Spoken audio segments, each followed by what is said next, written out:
¿Cómo están? Bienvenidos a una nueva reedición de las noticias en el canal de televisión del Poder Judicial. Estamos en la Plaza Mombaras, en la explanada frente al Palacio de Tribunales, un lugar testigo de importantes momentos republicanos en la historia de Chile. Por ejemplo, aquí se desarrolló el primer cabildo abierto encabezado por Mateo de Toro y Zambrano. Desde acá, los invitamos a revisar los titulares. Cuerpo de Pablo Neruda regresó a Isla Negra luego de ser periciado para esclarecer las razones de su muerte. El CERNAC va a oficiar a empresas que tuvieron problemas por el sistema frontal y se estudiarán demandas colectivas. Los restos de Pablo Neruda regresaron a Isla Negra luego de permanecer un periodo en el servicio médico legal. En este lugar fueron realizados peritajes para buscar las causas de su muerte, una investigación a cargo del ministro Mario Carroza, cuyos resultados siguen en estudio. Los restos del poeta volvieron a la tumba que comparte con Matilde Urrutia para su eterno descanso. A 42 años de su muerte, la voluntad de Pablo Neruda se ha cumplido. Por fin sus restos descansan junto a Matilde Urrutia, su mujer, por orden del ministro Mario Carroza. Volver a Isla Negra, volver a mirar el mar, no es morir, es volver a vivir. Y eso es lo que estamos celebrando hoy día nosotros, no es un funeral. La importancia técnica respecto al proceso no la tiene, pero tiene una importancia humana, simbólica. Durante 3 años, las osamentas del poeta fueron periciadas en el servicio médico legal con el fin de dilucidar la causa de su muerte el 23 de septiembre de 1973. Una investigación a cargo del ministro Mario Carroza. Al concluir las diligencias, su cuerpo fue velado en el Congreso Nacional, tal como sucedió en 1992. El poeta estaba aquejado de un cáncer grave con metástasis, pero además estamos viendo con laboratorios extranjeros la posibilidad de determinar eventual intervención de terceros a partir de la introducción de elementos que tenían como objetivo provocarle un daño a la salud y eventualmente la muerte. La importancia para Chile y el mundo, porque el mundo está preocupado de que murió Neruda y eso es lo que estamos trabajando ardientemente para encontrar la realidad, esa realidad que va a salir a aflorar con la investigación que nosotros estamos llevando a cabo. La presencia de la bacteria Staphylococcus dorado en las osamentas del poeta marcó un antes y un después en la investigación. Es una señal muy potente que reafirma la posibilidad del asesinato, pero que por sí sola no basta, porque este es un juicio que por parte de los abogados, del magistrado, por cierto, del servicio médico legal, se ha llevado con la mayor rigurosidad. Las proyecciones más optimistas creen que en mayo los laboratorios extranjeros ya tendrán un resultado para determinar si la bacteria Staphylococcus dorado fue inyectada en el cuerpo del poeta o murió a causa del cáncer con metástasis que lo aquejaba. Luego del desborde del río Mapocho y el corte de agua que afectó a millones de santiaguinos, el Servicio Nacional del Consumidor ofició a las empresas encargadas para revisar si cometieron alguna negligencia. En caso de que sea así, se va a presentar una demanda colectiva. El CERNAC ha tenido experiencias positivas en tribunales con este tipo de demandas. Fueron 85 milímetros de lluvia en 3 días durante abril que provocaron que 4 millones de santiaguinos quedaran sin agua potable, otros 20.000 sin electricidad y cientos de vecinos y trabajadores de Providencia damnificados por el desborde del río Mapocho. Los afectados exigen que las empresas involucradas asuman su responsabilidad. Bueno, sí existen responsabilidades de corte civil, las que se pueden ejercer por 2 vías. Por la vía de la protección al consumidor, en el caso que los consumidores sean afectados o empresas que estén acogidas por el Estatuto PYME, Ley 20.416, y en el caso que esto no sea así, se pueden ejercer las acciones civiles indemnizatorias correspondientes. En este caso, donde son millones los consumidores afectados, existe la posibilidad de presentar una demanda colectiva. Este es el único mecanismo que entrega la legislación chilena para establecer en un solo juicio las responsabilidades de un conflicto y está consagrada en la Ley del Consumidor. No todos pueden iniciar una demanda colectiva. Siempre tiene que hacerse a través de un mecanismo donde haya un legitimado activo, dice la ley, que puede ser el Servicio Nacional del Consumidor, una asociación de consumidores constituidas con 6 meses de anticipación a los hechos que están contenidos en la demanda o 50 o más consumidores que se organizan para representar sus derechos. Según señala el CERNAC, el proceso contempla una fase de investigación con los antecedentes solicitados mediante oficios a las empresas, tal como ocurrió recientemente con Chilectra, Costanera Norte, Aguas Andinas y Aguas Cordillera. Luego se evalúa la posibilidad de iniciar una mediación con la empresa o bien judicializar el caso. Por eso es un procedimiento que lo que busca justamente es acercar la justicia a la gente cuando estamos hablando de temas de consumo, donde muchas veces el costo de reclamar es mayor que el beneficio del reclamo. La vía de mediación es la más recurrente. Desde 2010, el CERNAC suma 457 acuerdos previos y 85 demandas colectivas. Es decir, en un 85% de los casos hay acuerdo en la fase previa a la judicialización, la que contempla multas y montos indemnizatorios o más altos para las empresas. El año 2013, por ejemplo, la Corte Suprema ordenó a Cencosud pagar $70 millones a 700.000 clientes por cobros unilaterales de comisiones en sus tarjetas de crédito. El 14 de enero del año 1949 es una fecha histórica para los movimientos feministas. Ese día el Diario Oficial promulgó la Ley de Voto Universal que permitió a las mujeres ejercer este derecho. Concluyó así una lucha que tuvo sus orígenes en la década del 20 y que cambió para siempre a nuestro país. 134 años de república demoraron las mujeres en conseguir el voto en Chile, aunque hoy parece insólito, hace solo 7 décadas no existía el sufragio femenino, un derecho que empezó a exigirse a inicios de los años 20 con los movimientos de emancipación de la mujer que pedían participar en las elecciones políticas. La espera concluyó en 1952 en la primera elección presidencial donde sufragaron las mujeres. Las mujeres estaban excluidas del derecho a voto por naturaleza. ¿Ya? Y eso fue así hasta la primera gran, reforma, es el año 34, 1934, o sea, un siglo después, en que la mujer logra acceder al voto en las elecciones municipales.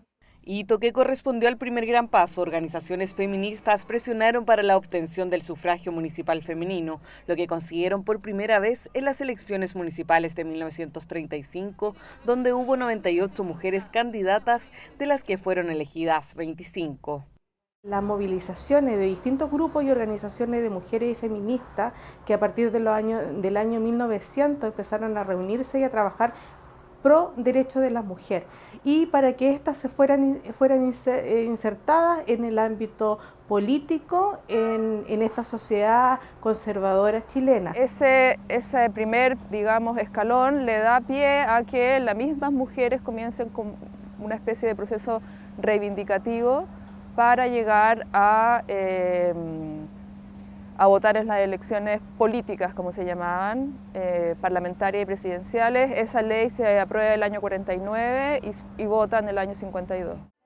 En 1944, más de 200 organizaciones femeninas de todo el país participaron en el primer Congreso Nacional de Mujeres. De ahí nació la Federación Chilena de Instituciones Femeninas, la que presentó al Congreso un proyecto para que el derecho a voto fuera pleno. Fue así como en 1949, Gabriel González Videla firmó la Ley 9292, que otorgó a las mujeres de Chile la posibilidad de votar en todas las elecciones.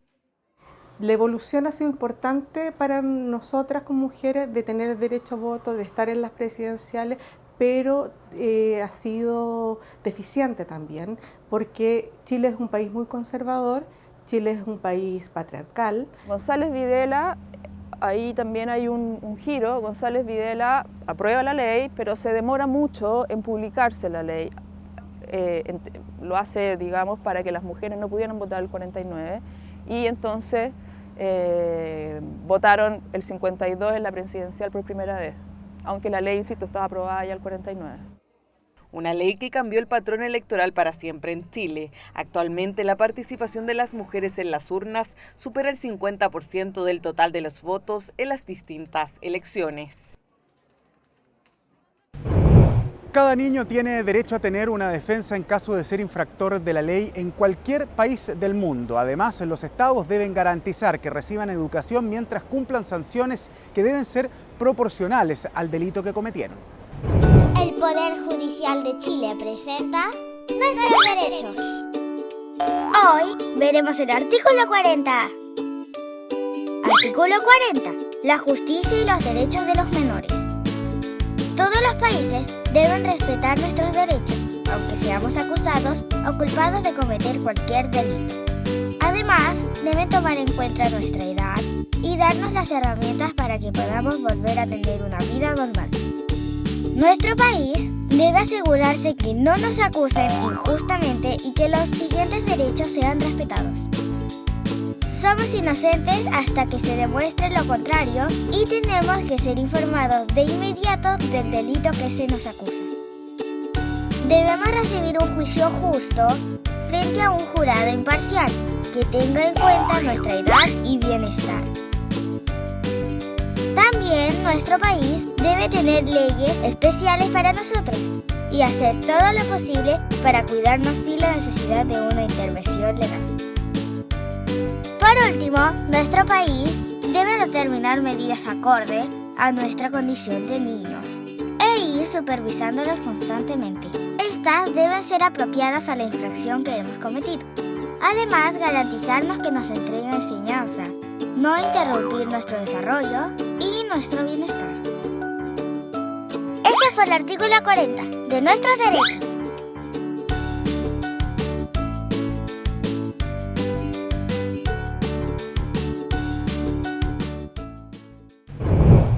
El siguiente es el bloque de contingencia, un espacio que reúne diferentes informaciones ocurridas esta semana en el Poder Judicial.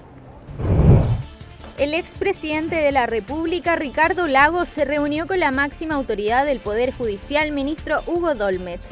El exmandatario presentó un informe que contiene 590 ideas para el proceso constituyente que realizó con aportes de ciudadanos y la Fundación Democracia y Desarrollo. Lo que allí hay es una expresión no de un texto constitucional, sino de distintas formas como se puede ir armando un texto constitucional en sus distintos capítulos. Ahora, las sugerencias de la ciudadanía hubo que ordenarlas y de ahí la necesidad de tener profesores de Derecho Constitucional.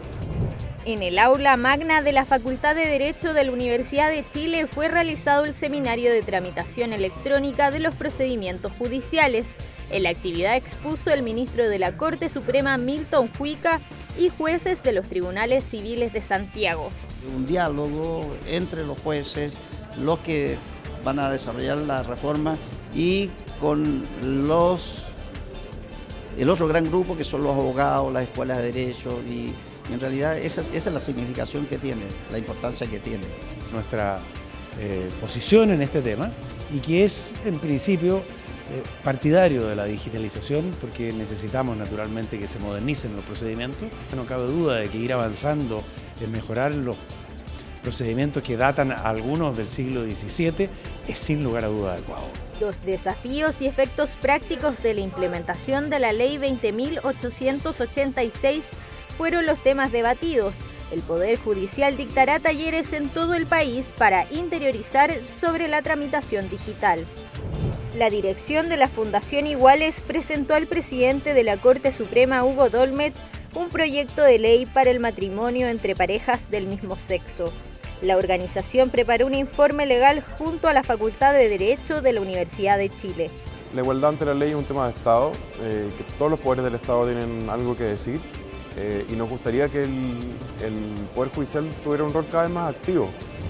El presidente de la Corte Suprema, Hugo Dolmet, dictó una charla magistral en la inauguración del ciclo Martes en el Colegio de Abogados, donde los miembros del organismo gremial reciben diferentes capacitaciones profesionales en el área jurídica. La independencia del Poder Judicial, la labor de los jueces y el activismo jurídico fueron los temas que expuso el presidente del máximo tribunal. Que los jueces somos mucho más que la boca que pronuncia las palabras de la ley. Y no somos seres inanimados que no pueden mitigar la fuerza y el rigor de la ley misma. Por el contrario, precisamente su función radica en la calibración o integración de la ley para cada caso particular. Todas las semanas, el órgano gremial realizará los martes en el Colegio de Abogados para sus afiliados. Y ya los jueces revisan. La estatua de Manuel Montt con Antonio Varas, ícono de esta plaza, data de más de un siglo. Es en el año 1904 que se inauguró esta obra del italiano Ernesto Biondi, un lugar que actualmente cuenta con estacionamientos subterráneos luego de su reapertura en septiembre del año 2015. Así ponemos fin a esta edición de noticias, como siempre dejando a los invitados a que sigan comunicándose con nosotros a través de las plataformas digitales del Poder Judicial. Que estén muy bien.